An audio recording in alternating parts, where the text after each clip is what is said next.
Hola, ¿qué tal? En esta sesión vamos a hablar sobre las técnicas y estrategias de comprensión de lectura.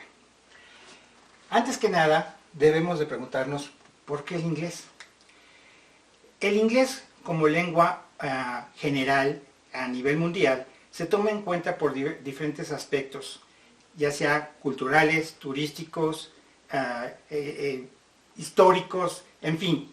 México tiene sobre todo una gran relación con los Estados Unidos y es por eso que es una lengua a la que nos interesa mucho estudiar.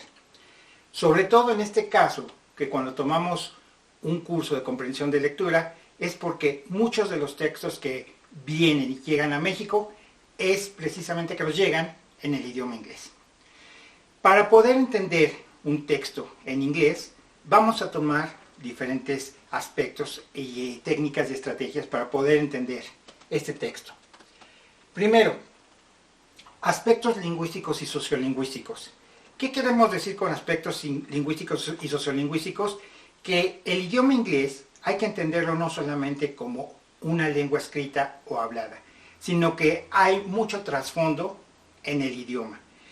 Aspectos sociales, sobre todo, por ejemplo, tenemos que saber cuál es la parte histórica, cultural, el modo de pensar de las personas, tanto en Estados Unidos como en Inglaterra en este caso, o de países de otras lenguas que hablan también el inglés, en este caso como lengua oficial. De la parte lingüística hay muchos aspectos. En este caso, de los aspectos que tenemos que tomar en cuenta son pronunciación, escritura, forma de tener ciertas definiciones en conceptos o conceptualizaciones de lo que entendemos por algunas expresiones idiomáticas en inglés. De aspectos sociolingüísticos es entender la cultura general de la lengua. Es por eso que actividades en el salón de clase como St. Valentine's, Halloween, etcétera, o incluso de Estados Unidos, el Día de Acción de Gracia, tenemos que entender por qué tienen estas festividades en estos países, sobre todo en Estados Unidos, como ya lo había mencionado. Dentro de las técnicas y estrategias, antes que nada, pues tenemos que tomar en cuenta que en la mayoría de los textos que leemos por lo regular, ya sea incluso en revistas o en periódicos o en los mismos libros de texto, lo primero que vemos en un artículo es una imagen. Por ahí dicen que a picture is worth 1,000 words. Una imagen vale más que 1000 palabras. ¿Para qué nos sirven estas imágenes a la hora que vamos a leer un texto? La imagen nos ayuda a predecir de lo que el texto va a tratar. Cuando vemos una imagen, nosotros ya tenemos lo que se llama un conocimiento previo o un background. De ese conocimiento previo, nuestro cerebro hace una infinidad de inferencias, predicciones, o podemos inferir y deducir muchas cosas de lo que va a tratar el texto por el simple hecho de ver una fotografía, una imagen, una gráfica, etc. Todo lo que sea visual. Lo segundo que nos llama la atención es muchas veces el título. Un título, ¿por qué? Porque en revistas, libros, periódicos, el título viene con tipografía, el tipo de letra es más grande que la que tiene el mismo texto. Y hay ocasiones que nos estamos viendo una revista, hasta en muchas ocasiones el título viene en otro color. En cuanto a la parte de inferir es una estrategia muy especial, es válido, muchas veces incluso hasta el adivinar se convierte en una estrategia. ¿Por qué? Porque todo esto nos ayuda a predecir, a inferir de lo que va a tratar un texto. Si nosotros empezamos a leer el texto, vamos a tomar en cuenta las técnicas y estrategias más importantes que tenemos para la comprensión de lectura. La primera se conoce como skimming. La estrategia de skimming es muy importante porque lo que vamos a hacer es una lectura rápida al texto. Rápida, sin detenernos, sin fijarnos, sin preocuparnos por no entender al 100% todas las palabras que vienen ahí. Cuando nosotros nos detenemos en una palabra para pensar, perdemos el hilo de todo lo que ya veníamos leyendo. Simplemente la idea y el objetivo principal de skimming es obtener la idea general o principal de un texto. Siempre que nosotros damos una lectura rápida, podemos decir con nuestras propias palabras lo que entendimos. Y ese es el objetivo principal. ¿Cuál es la idea principal, global, general del texto mismo? La segunda estrategia es scanning. Scanning es muy parecido a skimming, porque vamos a hacer una lectura rápida. Sin embargo, aquí sí nos vamos a detener en ciertos párrafos, en ciertos renglones, en donde nosotros podamos entender que ahí viene la respuesta a lo que estamos buscando. Si es sobre todo en un examen, obviamente tenemos varias preguntas y en esas preguntas pues vamos a ver en el texto dónde está la respuesta de lo que nos están preguntando. Entonces en el scanning viene siendo como cuando nosotros buscamos los que compren, por ejemplo, billetes de lotería. Cuando van a buscar el número premiado, no van a buscar en la lista de resultados del 0001, 0002, sino dependiendo del primer número que corresponde al billete de lotería que se compró, pues nos vamos hasta donde empiezan con esos números. Es decir, estamos eliminando toda la información que no necesitamos. Pero cuando vemos que hay algo donde ya nos empieza a interesar la información, ahí es donde empezamos a detenernos. Eso es a lo que se llama scanning, ¿sí? Una lectura rápida, deteniéndonos en donde nosotros podemos entender que ahí podemos encontrar la respuesta a la pregunta que estamos buscando. Otras técnicas y estrategias que nos van a ayudar mucho en la comprensión del texto son los llamados cognados y falsos cognados. Primero, ¿qué es un cognado? Bueno, pues un cognado es precisamente una palabra que se parece en español y en el inglés, que tienen el mismo significado. Vamos a pensar en la palabra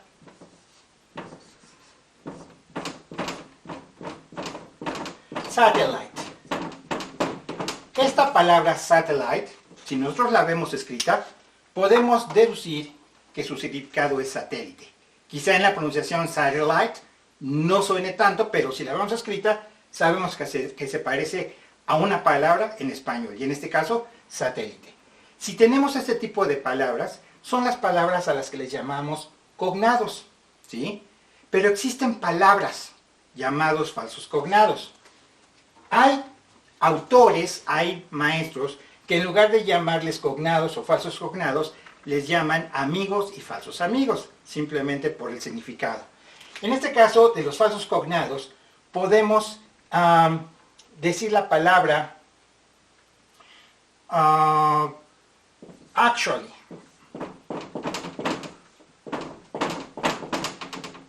Muchos, al leer esta palabra, dicen que la palabra significa actualmente, pero es un error. Actually significa de hecho, por lo tanto no es un cognado. Es decir, es una palabra que aparentemente tiene el mismo significado que en español, pero en realidad tiene otro. Actually es de hecho. Ese es el significado, no actualmente. Entonces la diferencia sería cognado, satellite, falso cognado, actually. Esos serían unos ejemplos para definir lo que es un cognado y un falso cognado. Tenemos lo que es un análisis y razonamiento. En la actualidad, y de hecho desde 2007, partiendo de que la UNESCO le pidió a todas las instituciones educativas del mundo que enseñáramos a nuestros alumnos a analizar y razonar para que no fueran lecturas simplemente superficiales, ¿sí? Empezamos a ver lo que es un análisis y razonamiento. Un ejemplo típico es de que antes en un examen, por ejemplo en primarias, les ponían a los niños, Pedro fue al mercado. Las preguntas en el examen eran, ¿quién fue al mercado? Pedro. ¿A dónde fue Pedro? Al mercado. ¿Qué hizo Pedro? Ir al mercado. Es decir, todo es superficial dependiendo de la oración que se daba. Para poder pasar a lo que es un análisis y razonamiento, tendríamos que preguntar en el examen, ¿qué tipo de persona es Pedro? ¿Sí? Porque va al mercado. ¿En qué tipo o zona de su pueblo o de su ciudad es donde vive Pedro? Porque en todas las colonias tenemos mercados, ¿sí? Eso es lo que tendríamos que poner en un examen, ¿sí? Para que se empiece a pensar y analizar, sobre todo razonar en este caso, ¿sí? El análisis y razonamiento no es de manera lineal o superficial, sino implica más allá, ir a lo profundo de la comprensión de un texto. Para los elementos anafóricos y catafóricos, vamos a entender que si en una oración tenemos como ejemplo It was Peter's mother's birthday, podemos tener un ejemplo de Peter gave her a present. Pero para poder entender, primero y antes que nada, el objeto indirecto, her. ¿Quién es her? Peter le dio a ella un regalo, ¿ok? Habíamos dicho al principio que era el cumpleaños de la mamá de Peter. Entonces, si tenemos que leer o tener la información antes de donde está her, pues entonces se convierte en un elemento anafórico. Es decir, la información que va antes, la información previa, para encontrar a quién se refiere her, en este caso. Sin embargo, si nosotros dijéramos, he gave her a present, necesitaríamos buscar en el texto a quién se refiere he. He gave her a present because it was Peter's mother's birthday. Y en este caso, para saber que él le dio a ella un regalo, necesitaremos de leer después, en última instancia, es que porque era el cumpleaños de la mamá de Peter. Y en este caso la información va después, por lo tanto se convierte en un elemento catafórico. Cuando vemos un elemento anafórico es que la información que buscamos está antes de lo que estamos leyendo, y los elementos catafóricos es porque encontramos la información después de lo que estamos leyendo. Es así como encontramos estas técnicas y estrategias de comprensión de lectura. Finalmente, lo que quiero insistir mucho en esta sesión es que después de leer todas y cada una de las unidades, cada texto con sus respectivos ejercicios, quiero por favor que todo mundo tome tiempo. ¿Cuánto tiempo se llevan en resolver cada unidad? Es decir, van a cronometrarse. ¿Por qué van a hacer esto? Es el razonamiento, el objetivo principal es este. Un examen oficial para la comprensión de textos dura 2 horas. Lo importante no solamente es entender un texto, sino hacerlo con cierta velocidad. Cuando uno toma un curso de comprensión de lectura, lo que uno está adquiriendo es práctica. Y dentro de la práctica, ustedes van a poder leer y entender un texto de manera rápida. Y cada vez que lleven esa práctica, ustedes van a poder entender y lograr terminar una unidad en determinado tiempo.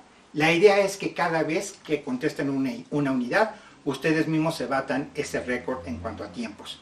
Para que ustedes, cuando lleguen a un examen de comprensión de lectura, ustedes puedan terminarlo en el tiempo indicado, que por lo regular siempre se piden 2 horas. ¿De acuerdo? Todo esto es simplemente ponerlo en práctica en las unidades que ustedes van a contestar, según cada uno de ustedes, en la plataforma como se les va a indicar. Muchas gracias.